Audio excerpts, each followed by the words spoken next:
I'm Andrew Mullins. I'm Manager for Koala Conservation Programs with the Queensland Government. Yeah, so in 2024 the Department entered into a funding arrangement with Healthy Land and Water to do a koala threat management initiative across southeast Queensland. So we're the funding partner there, and we've also provided a range of other expertise. And Healthy Land and Water has gone and worked with councils and other organisations across southeast Queensland, and that have identified 10 key areas for priority threats for koalas in southeast Queensland. And then through partnerships with councils, they've developed projects in each of those areas. And across a lot of those areas, disease has loomed as the biggest threat for koalas.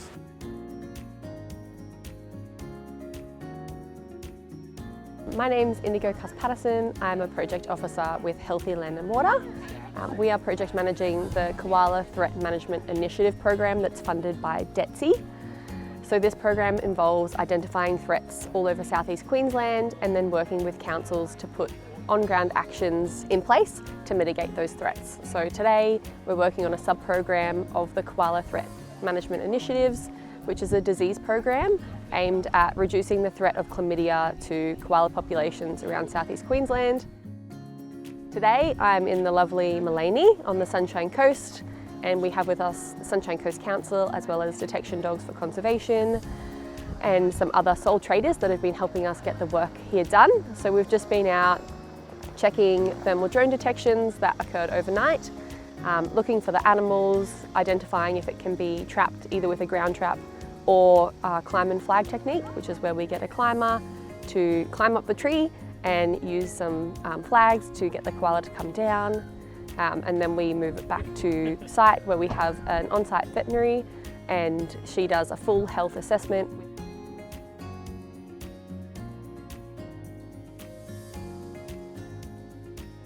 I'm a wildlife veterinarian, Rosie Booth, with 40 years experience working exclusively with wildlife and in particular koalas. And this is Jade Patterson, another wildlife veterinarian, and Jade works on Stradbroke Island where there are a lot of koalas that need her help, but you're also a private practitioner.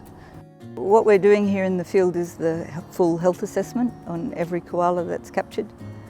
So they're given an induction agent in the cage that takes them to heavy sedation, and then we gas them down further to full anaesthesia with isoflurane and oxygen. That allows us to take as long as necessary to take all the necessary samples and do a full thorough exam. While the nurse is monitoring the anaesthetic, the vet is examining the musculoskeletal system, the eyes, the reproductive tract, all of the systems that we have access to. It's a complete exam, but our focus is on evidence for chlamydiosis because that is the disease that we're primarily trying to mitigate.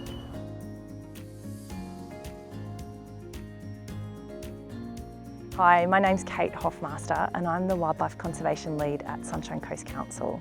We have the pleasure of managing the Koala Conservation Plan on the Sunshine Coast. Sunshine Coast Council are part of a partnership with the Queensland Government, with Healthy Land and Water, with the University of Sunshine Coast and many other local governments, community groups, wildlife hospitals across the entire southeast Queensland to be able to actively manage the disease in our koala populations.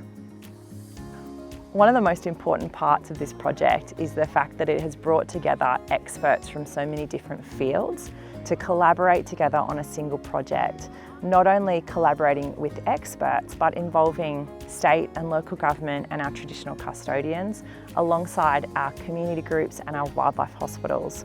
It really is a collection of experts all offering their unique and exceptional perspectives on what's happening with our local koala populations.